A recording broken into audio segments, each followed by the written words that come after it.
తాకట్లో ఉన్న బంగారాన్ని విడిపించి ఆ రోజున మార్కెట్ ధర కట్టి మిగిలిన డబ్బును మీకు అందిస్తుంది కొమ్మూరి గోల్డ్.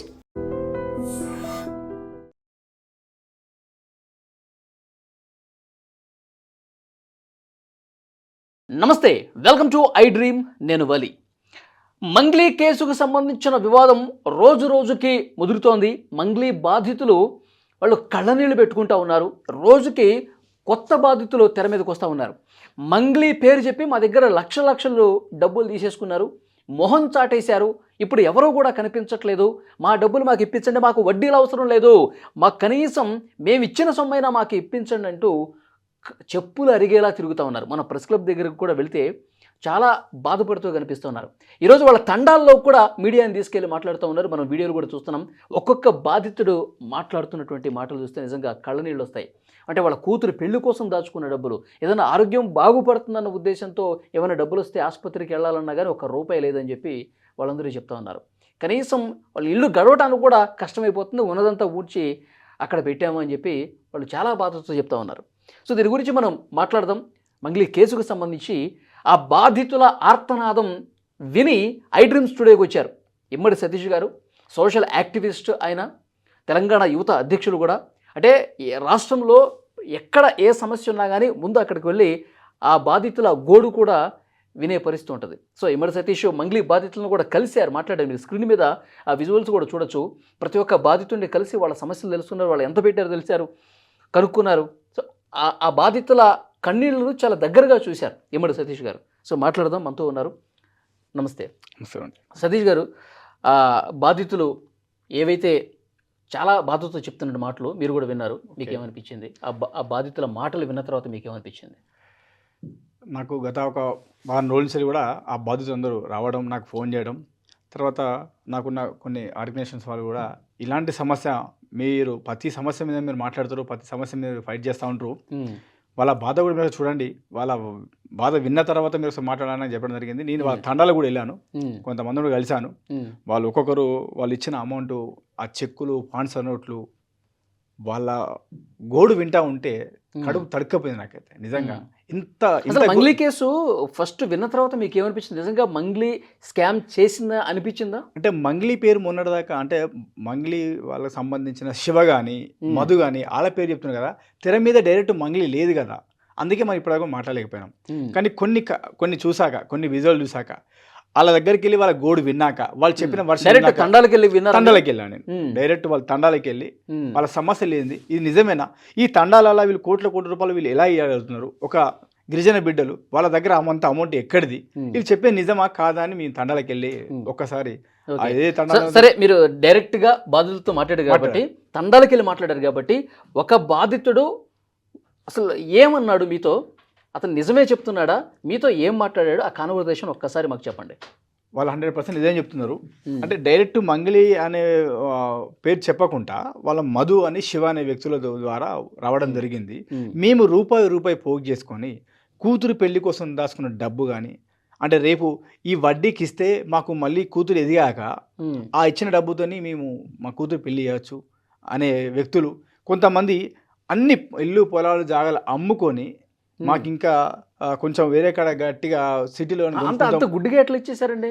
గుడ్డిగా అంటే వీళ్ళు అంటే వాళ్ళకున్న పొలాలు కూడా స్థలాలు కూడా అమ్మేసి ఎట్లా? నేను అదే అడిగాను, ఎలా ఇచ్చారంటే, సరే వాళ్ళు తెలిసిన వ్యక్తులు, మా జాతికి సంబంధించిన వ్యక్తులే కదా, మమ్మల్ని మోసం చేస్తారా, మేము ఈ మాలాగానే మట్టిలో ఉండి ఆ వాతావరణం చూసి అంబలి దాగి గంజి దాగి పైకి వెళ్ళిన వాళ్ళు వాళ్ళంతా, వాళ్ళను చూసి వాళ్ళు ఈరోజు మంచిగా ఉన్నాము, ఈ స్థాయిలో ఉన్నాం, మీరు కూడా ఆ స్థాయికి రావాలంటే పలాని కంపెనీలో మేము ఇన్వెస్ట్మెంట్ చేశాము, పలాని కంపెనీ ఒకటి ఫైనాన్స్ కంపెనీ పెట్టాము, ఇందులో మీరు కూడా ఇస్తే మీకు లాభాలు జరుగుతాయని ఆశ చూపించి, ఇప్పుడు ఏమంటారు సార్, గొర్రె కషాయం నమ్మినట్టు వాళ్ళు నమ్మించారండి. వీళ్ళు అంత ఘోరంగా నమ్మి మోసపోయారు వాళ్ళు.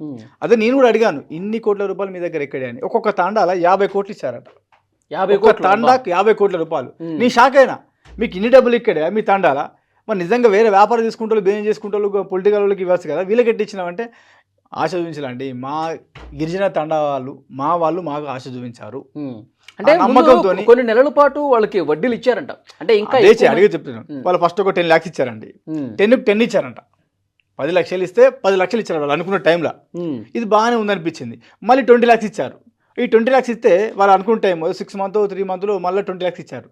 ఇప్పుడు నెక్స్ట్ టైం ఏం చేశారంటే ఇలా చిన్న కాదు, బిజినెస్ బాగా పెరిగింది, బిజినెస్ బాగా రన్ అవుతుంది, బాగుంది, మీరు ఇంకొంచెం పెద్దగా అంటే ఇంకొక మనం పెద్ద చేస్తున్నైతే పెద్ద ఇచ్చిన బడ్జెట్ వస్తుంది మనకు అనే విధంగా చెప్తే వాళ్ళ చుట్టాల దగ్గర, వాళ్ళ రిలేషన్ దగ్గర, అక్కడ ఇక్కడ వాళ్ళ ఊర్లో పటేలు రెడ్డిల దగ్గర, దొరల దగ్గరికి వెళ్ళి 10 రూపాయలు పావుల వడ్డీ తీసుకొచ్చి, అంటే వీళ్ళు తక్కువ తీసుకొచ్చి 10 రూపాయలు వడ్డీ చొప్పున వీళ్ళకి ఇవ్వడం జరిగింది.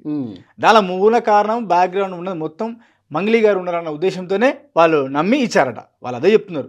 మంగ్లీ గారు వాళ్ళ తమ్ముడు, వాళ్ళ కాబోయే మరిది ఉన్నాడని మాకు చెప్పడం వల్ల 2-3 సార్లు వీడియోలు ఫోటోలు చూపించుళ్ళు.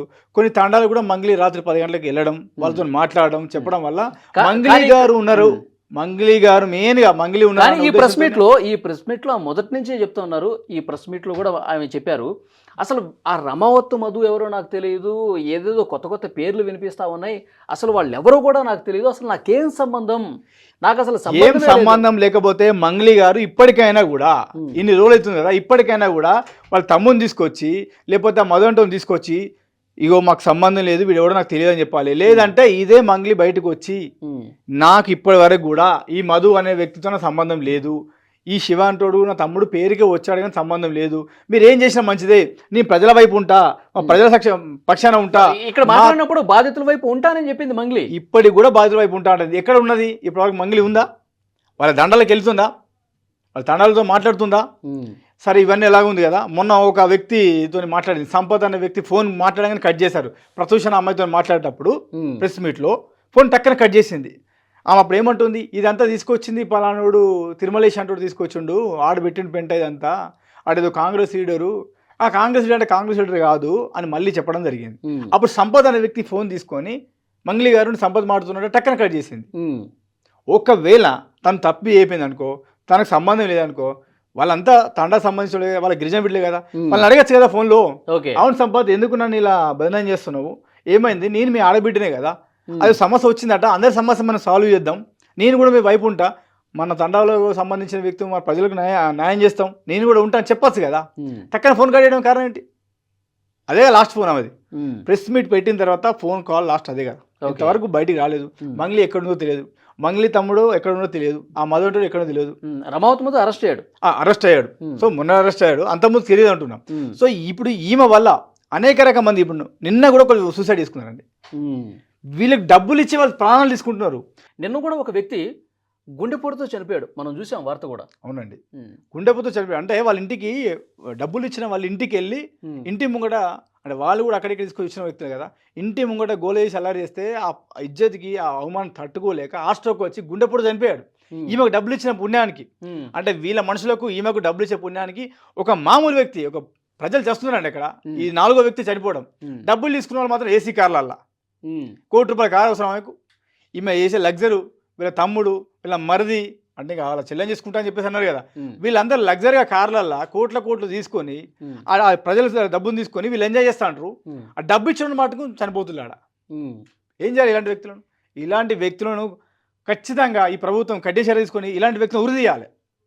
ఇమడ సతీష్ గారు, సరే ఇన్వెస్టిగేషన్ జరుగుతుంది ఒక పక్క, ఆమె పూర్తిగా ఆమె ప్రమేయం ఉందా లేదా, ఆమె నిజంగా తప్పు చేసిందా లేదా, నిజంగా డబ్బులు ఆమె స్కామ్ చేసిందా లేదా అనేది పోలీసులు తెలుస్తారు.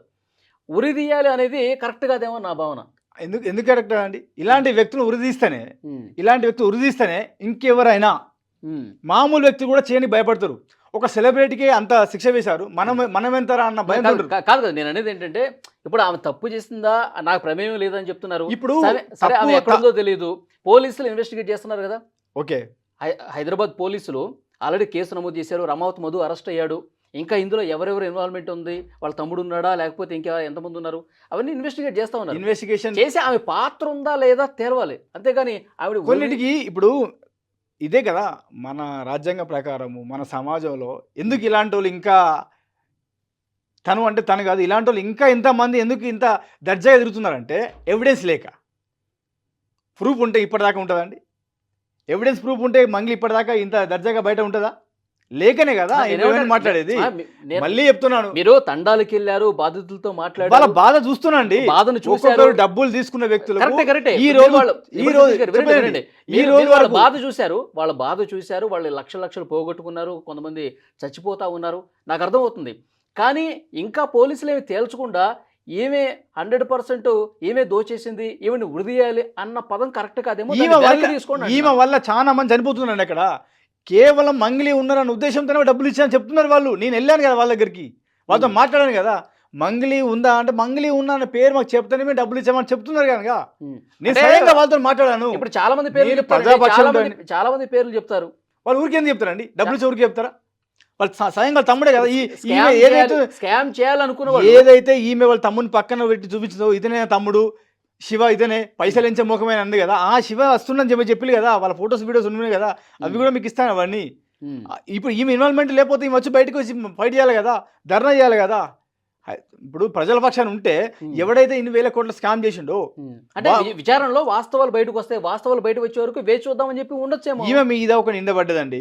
ఈమె నింద పడ్డప్పుడు ఈమె దాన్ని క్లారిటీ ఇవ్వాలి కదా, క్లారిటీ చేసుకోవాలి కదా. ఇక్కడ క్లారిటీ ఇచ్చింది, క్లారిటీ ఇచ్చింది. పోలీసులు నిజాలు తెలుస్తారు, నిజాలు తేల్చిన తర్వాత అప్పుడు నేను కడిగిన ముచ్చంలో బయటకు వస్తాను, అప్పుడే నేను ప్రెస్ మీట్ పెట్టి ఇది వాస్తవం తెలిసింది కదా అని చెప్పి చెప్దామని అనుకున్నదే. ఈమె చెప్పేసరికి ఇక్కడ ఉన్న తాండాలు ఉన్న ప్రజలందరూ చచ్చిపోతారు. వాళ్ళకి ఇచ్చిన అప్పులు, వాళ్ళ డబ్బులు లేక చనిపోతూ ఉంటారు. వాళ్ళకు వాళ్ళ బాధ ఆవేదన చూస్తే మీరు ఒకసారి రండి మనతో కెమెరా తీసుకొని, వాళ్ళ విలేజ్కి వెళ్దాం, వాళ్ళ ఇంటింటికి వెళ్దాం, వాళ్ళ గోడి వింటాం. వాళ్ళకు డబ్బులు ఇచ్చిన కోట్ల రూపాయలు ఇచ్చిన మంగ్లీ గారికి నేనేం సపోర్ట్ చేయట్లా, మంగ్లీ గారు తప్పు చేయలేదు. ఎందుకు మీకు ఆ మాట చెప్పానంటే, మంగ్లీ గారిని ఉరిదీయమని మళ్ళీ ఎందుకు చెప్తున్నానంటే, కాంగ్రెస్ గవర్నమెంట్ ఇక్కడ వచ్చిన వెంటనే, తెలంగాణలో గవర్నమెంట్ వచ్చిన వెంటనే నాగార్జున గారి ఇల్లు కూలగొట్టారు, అంటే ఇన్కన్వర్షన్ ఇల్లు కూలగొట్టారు. అంటే కాంగ్రెస్ గవర్నమెంట్ ఏం చేసింది? పేదోడైనా పెద్దోడైనా చిన్నోడైనా ఎవడైనా కూడా మా గవర్నమెంట్ ప్రకారం అంటే తప్పు చేసినోడికి ప్రతి వానికి ఒక శిక్ష పడుతుంది అని చూపించాలా లేదా హైడ్రా విషయంలో? సో ఇలాంటి విషయాలు, ఇలాంటి వ్యక్తులను ఉరిదీస్తే తప్పు చేసిన వాళ్ళు ఎవరైనా కూడా, వాళ్ళు పాపులర్ స్టారే కానీ మామూలు వ్యక్తే కానీ, ఎంత పెద్ద సింగర్ అయినా మామూలు వ్యక్తులకైనా ఒకటే, ప్రజలను తప్పు చేసిన వ్యక్తులకు ఉరి తప్పదు, శిక్ష తప్పదు. అందుకని ఉరిదేమని చెప్తున్నామండి. తను ఇప్పుడు మంగ్లీ గారిని ఉరిదీయాలని చెప్పి చాలా ఈజీగా చెప్తున్నారు. నాయకులకి బాధ్యత లేదా అండి? ప్రజాప్రతినిధులకి, పదవుల్లో ఉన్న వాళ్ళకి బాధ్యత లేదా? వాళ్ళు ప్రెస్ క్లబ్లో, పోలీస్ స్టేషన్ల చుట్టూ, మండు టెండలో వృద్ధులండి, చాలా వయసులో పెద్దగా ఉన్నవాళ్ళు కూడా వాళ్ళ దృష్టి వాళ్ళు కూడా చేస్తారండి. వాళ్ళు కనీసం పట్టించుకోవట్లా. ఇప్పుడు మీడియాలో ప్రతి చోట కనిపిస్తుంది కదా, మంగ్లీ స్కామ్ చేసిందనో, లేకపోతే బాధితులు రోడ్డును పడ్డారనో, లక్షల కోట్ల రూపాయలు వీళ్ళకి ఇచ్చారు, మోసపోయారనో, ఇంత చూస్తా ఉన్నారు కదా. కనీసం ఒక్క నాయకుడు కూడా పట్టించుకుని ఈ కేసు ఏంటి, అసలు ఈ పాత్ర ఉందా లేదా అని చెప్పి సీరియస్గా వేగంగా విచారణ జరిగే విధంగా ఒక్క నాయకుడు కూడా తీసుకుంటారు. వాళ్ళ మీద మీరు ఎందుకు మాట్లాడలేదు అంటున్నా? వాళ్ళ మీద కూడా మాట్లాడతామండి. వాళ్ళ మీద ఆ సమయం వచ్చి వాళ్ళ మీద మాట్లాడతాం. ఫస్ట్ మీ బాధితుల గోడు విన్నాం కాబట్టి, వాళ్ళ బాధ విన్నాం కాబట్టి, వాళ్ళ సమస్య చూసినాం కాబట్టి, ప్రజాపక్షం ఉండే వ్యక్తిని, ప్రజలకు సమస్య వస్తే ముందుండే వ్యక్తిని, ఈమె ఒక్కదాని కాదు, మంగ్లీ ఒక్కదాని కాదు, ప్రజల వైపు ఎవరు అన్యాయం చేసినా, ప్రజలకు ఎవరు అన్యాయం చేసినా వాళ్ళ వైపు నేను ఉంటాను, వాళ్ళకు న్యాయం జరిగేదాకా నేను కొట్లాడుతానని చెప్పేసి సీరియస్గా వాళ్ళకి మాటిచ్చి వచ్చాను, వాళ్ళతో మాట్లాడుతున్నాను. మంగ్లీ గారు వాళ్ళకి తీసుకున్న డబ్బులు, అది ఏదైతే వాళ్ళ రామబాబు మధు కానీ, వాళ్ళ తమ్ముడు శివ కానీ, తను కానీ ఉందో, ప్రతి రూపాయికి వడ్డీతో చెల్లించి వాళ్ళకు డబ్బులు ఇవ్వబోయినచో తప్పకుండా మేము ప్రజాపక్షాన్ని ఉంటాం, ప్రజల కోసం ఏ పనైనా చేస్తాం, వాళ్ళ కోసం ఎక్కడి దాకైనా వెళ్ళడానికి సిద్ధమవుతాం. మా తెలంగాణ యువత నుండి నేను ముందుకెళ్ళి వాళ్ళ కోసం అవసరం అయితే నిరాదీక్షణ చేయడానికి సిద్ధపడతామండి. ప్రజాపక్షం తప్పకుండా ఉంటాం. మీరు తండాల్లో డైరెక్ట్గా వాళ్ళ తండాలోకి వెళ్ళి మాట్లాడారు కదా, ఏం చెప్తున్నారు వాళ్ళు? ఇంకా వాళ్ళ బాధ, వాళ్ళ గోస చెప్తున్నారండి. ఇవ్వడం మా తప్పే కావచ్చు, మా తండా, మా గిరిజన బిడ్డ నమ్మి ఇచ్చాము, మా పరిస్థితి ఘోరంగా ఉంది, ఆశపడి ఇచ్చాము, రూపాయికి రూపాయి వస్తుందన్న నమ్మకంతో ఇచ్చాము అన్న అదే బాధ చెప్పుకుంటున్నారు. ఇన్ని కోట్ల రూపాయలండి, 1000 కోట్ల రూపాయలు స్కామ్ అవుట్. అది ఇంకా కొంతమంది బయటికి రానవాళ్ళు చాలా మంది ఉన్నారు, ఇంకా వస్తున్నారు, ఇంకా చాలా మంది బయటికి రానున్నారు. ఇంకా ఈమె గారు ఈమె గురించి మాట్లాడిన వ్యక్తుల గురించి, ఈమె గురించి ఎవరైతే మాట్లాడుతారో వాళ్ళ మీదకి ఫోన్లు చేసి వాళ్ళ మీద అనేక రకమైన ఇబ్బంది పెట్టించడం, వీళ్ళ మనుషులతోని వాళ్ళ బెదిరింపు కాల్ చేయడం, వాళ్ళ బెదిరించేయడం, ఇదా అండి ఈ సమాజంలో, ఈ రాష్ట్రంలో ఇంత అన్యాయం ఉంటుందా? అందుకే ప్రజలను అన్యాయం చేసిన ప్రతి వ్యక్తులకు శిక్ష తప్పదని చెప్తున్నాను. ఓకే, సో చూద్దాం. మీరు చాలా సీరియస్గా మాట్లాడారు మంగ్లీ గారి మీద. సో ఇన్వెస్టిగేషన్ అయితే బాధితులకి నిష్పక్షపాతంగా జరిగి బాధితులకైతే న్యాయం జరగాల్సినటువంటి అవసరం ఉంది. ఎందుకంటే బాధితులు చాలా ఆవేదనతో ఉన్నారు, బాధలో ఉన్నారు, లక్షలు పోగొట్టుకుని ఉన్నారు. ఏం చేయాలో తెలియక కొంతమంది ఇక తనువు చాలించాలేమో అన్న ఆలోచన కొంతమంది చేస్తున్నారు. కొంతమంది ఆ ఇంటికి వచ్చేసి చాలామంది గొడవ చేయడంతో హార్ట్ స్ట్రోక్తో నిన్న కూడా ఒక వ్యక్తి చనిపోయినటువంటి పరిస్థితి ఉంది. సో తండాల్లో చాలా ఘోరమైనటువంటి పరిస్థితులు ఉన్నాయి. ఈ స్కామ్ 150 కోట్లు 200 కోట్లు అంటారు కానీ ఇంకా అంతకు మించామని చెప్పి బాధితుల సంఖ్యను బట్టి అర్థమవుతుంది. కానీ ఇమ్మడి సతీష్ గారు మాత్రం ఇలాంటి వాళ్ళకి, ఇలాంటి ఆర్థిక నేరాలు పాల్పడే వాళ్ళకి మాత్రం ఉరిశిక్ష కరెక్ట్ అంటున్నారు. సో నేననేది ఏంటంటే ఇన్వెస్టిగేషన్ జరుగుతుంది, పోలీసులు చాలా సీరియస్గా ఇన్వెస్టిగేట్ చేసి నిజంగా ఆ పాత్ర ఉందా లేదా, తప్పు చేసిందా లేదా, ఆమెకి తెలిసే జరిగిందా లేదా, ఇవన్నీ కూడా బయట పెట్టాలి. బయట పెట్టే వరకు ఇలాంటి వాళ్ళు కొంత సమయం పాటించాల్సినటువంటి అవసరం ఉందని చెప్పి ఇప్పుడు వరకు కూడా అదే సమయం పాటించామండి. ఇంకేమైనా జరుగుతాయి కోసం చూస్తున్నాము. అక్కడ 4వ ప్రాణం పోయింది. ఈ లేట్ చేసిన కొద్దీ ప్రభుత్వం లేట్ చేసినా, ఈమె లేట్ చేసినా, ఈమె డబ్బులు ఇవ్వకపోవడం వల్ల, ప్రభుత్వం కరెక్ట్ స్పందించకపోవడం వల్ల ఇంకో 10 ఈ 2-3 రోజులు ఎన్ని ప్రాణాలు పోతే తెలియదండి. ప్రజలు వాళ్ళు అంటే ఈమె ప్రాణం గొప్పది, వాళ్ళ ప్రాణం పుట్టేదండి. డబ్బులు ఇచ్చిన ప్రాణం అంత చీపా, ఈమె అంత కాస్ట్లీయా? ఇప్పటి వరకు ఈ ప్రభుత్వం కానీ, లాయర్లు కానీ, ఈ పోలీస్ డిపార్ట్మెంట్ కానీ ఈమెకు సపోర్ట్ చేసినట్టు మాట్లాడుతున్నారు. కానీ ప్రజాపక్షాన్ని మాట్లాడాలి కదా, వాళ్ళ ప్రాణం కదా, వాళ్ళ మనుషులు కదా. ఈమె ఒక సెలబ్రిటీ కావచ్చు, వాళ్ళు సెలబ్రిటీ కాకపోవచ్చు, కానీ వాళ్ళ మీద ప్రాణమే కదా.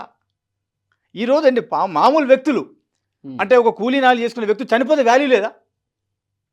అంటే అతను నిన్న గుండెపోటు చనిపోయిందండి. ఎవరన్నా ఒకరన్నా వెళ్ళి పరామర్శించారా? ఎవరైనా మాట్లాడారా? ఎవరైనా కలిసారా?